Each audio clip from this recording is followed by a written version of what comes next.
Hello viewers, welcome to my channel. తెప్ప సముద్రం అనే గ్రామంలో లాయర్ విశ్వనాథ్ అంటే రవిశంకర్ ఫ్యామిలీ నివసిస్తూ ఉంటుంది. అతని కొడుకు గణేష్ అంటే చైతన్యరావు ఆ ఊరి పోలీస్ స్టేషన్లో ఎస్ఐగా ఉంటాడు. ఇక అదే ఊళ్ళో విజయ్ అంటే అర్జున్ అంబటి ఆటో నడుపుతూ జీవిస్తుంటాడు. అనాథ అయిన అతను ఆ ఊళ్ళో అందరితోనూ కలుపుగోలుగా ఉంటుంటాడు.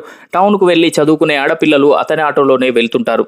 ఇక ఆ ఊళ్ళోనే గజ అనే ఒక లోకల్ రౌడీ ఉంటాడు. అతను విజయ్కి తెలియకుండా అతని ఆటోలోనే టౌన్కి గంజాయిని తరలిస్తూ ఉంటాడు. విజయ్ క్యారెక్టర్ గురించి తెలిసి ఉండడం వల్ల పోలీసులు పెద్దగా పట్టించుకోరు.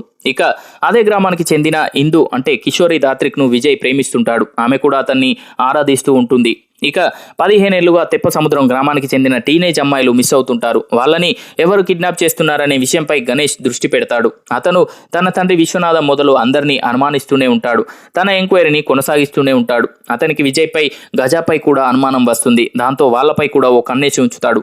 తమ గ్రామానికి చెందిన టీనేజ్ అమ్మాయిలు కనిపించకుండా పోవడానికి కారకులు ఎవరన్నది కనిపెట్టే పనిలో అతను ఉండగానే మరికొంతమంది అమ్మాయిలు మిస్ అవుతారు. అదే సమయంలో విజయ్తో గజా చేయిస్తున్న గంజాయి అక్రమ రవాణా వ్యవహారం బయటపడుతుంది. దాంతో అమ్మాయిలు కనిపించకుండా పోవడం వెనుక ఆ ఇద్దరి హస్తం ఉందని భావించిన గణేష్ ఏం చేస్తాడు?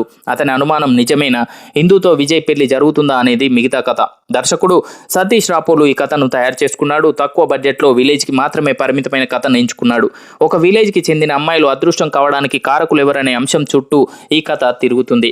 ఈ విషయంలో అసలు సూత్రధారులు ఎవరు అనే విషయం వైపు నుంచి ఆసక్తిని రేకెత్తించడంలో దర్శకుడు కొంతవరకు మాత్రమే సక్సెస్ అయ్యాడు. ఇక ఈ కథలో ప్రధానమైనవిగా చైతన్యరావు, అర్జున్ అంబటి, రవిశంకర్, విలన్ గజా పాత్రలు కనిపిస్తాయి. ఈ 4 పాత్రలను డిజైన్ చేసిన తీరు కూడా అసంతృప్తిని కలిగిస్తుంది. ఒక రకంగా చైతన్యరావు, అర్జున్ అంబటి పాత్ర బెటర్ అనుకునేలా ఉంటాయి. చైతన్యరావుకున్న ఇమేజ్కి ఆ పాత్రకి ఆయన అంతగా నప్పలేదేమో అనిపిస్తుంది. ఇక కథను బలంగా తయారు చేసుకోకపోవడం వల్ల కథనం కూడా బలహీనంగానే అనిపిస్తుంది. అందుకు తగినట్టుగానే సన్నివేశాలు సోసోగా సాగిపోతూ ఉంటాయి. ఇక మధ్యలో అర్జున్ అంబటి కళ అంటూ సాగదీసిన ఎపిసోడ్ ఆడియన్స్కి అసహనాన్ని కలిగిస్తుంది. ఇక తెరపై పాత్రలు మోసం చేసుకోవచ్చు, కానీ ప్రేక్షకులు తెల్లముఖం వేసుకునేలా చేయకూడదు. ఇక కళకి సంబంధించిన కథ కళ మాదిరిగానే ఉండాలి తప్ప సెకండ్ హాఫ్ అనుకునేలా ఉండకూడదు. పెద్దపల్లి రోహిత్ అందించిన సంగీతం కూడా అంత ఎఫెక్టివ్గా ఏమీ అనిపించదు.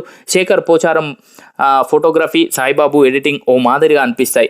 అసలు తెప్ప సముద్రం అనే టైటిల్ చూడగానే, ఆ టైటిల్ను డిజైన్ చేసిన పోస్టర్ చూడగానే ఇది సముద్ర తీర ప్రాంతానికి చెందిన జాలర్ల నేపథ్యంలో నడిచే కథ ఏమో అనిపిస్తుంది. కానీ తీరా కథలోకి వెళ్తే ఇది విలేజ్ నేపథ్యంలో నడిచే కిడ్నాప్ డ్రామా. ఇక్కడే ఆడియన్స్ కొంత ఆలోచనలో పడతారు. ఇక క్లైమాక్స్ విషయంలో కూడా దర్శకుడు తడబడ్డాడు. కరెక్ట్గా ప్లాన్ చేసుకొని ఉంటే నిజంగానే ఇది ఎమోషనల్గా కనెక్ట్ అయ్యే క్లైమాక్స్. ఇక కొత్త ఆర్టిస్టుల దగ్గర నుంచి సరిగ్గా తీసుకొని అవుట్పుట్ ఇబ్బంది పెడుతుంది. లవ్, కామెడీ పార్లను కాస్త ప్రాధాన్యత ఇచ్చి ఉంటే, కథలో వినోదపరమైన అన్ని అంశాలు ఉండేలా చూసుకొని ఉంటే, రవిశంకర్ పాత్రను ఇంకాస్త ఉపయోగించుకొని ఉంటే బెటర్గా ఉండేదేమో అనిపిస్తుంది. సో చూసారు కదా ఫ్రెండ్స్, ఈ వీడియో కనుక మీకు నచ్చినట్లయితే లైక్ చేయండి, షేర్ చేయండి. మరిన్ని ఇంట్రెస్టింగ్ అప్డేట్స్ కొరకు మా ఛానల్ని సబ్స్క్రైబ్ చేసుకోండి.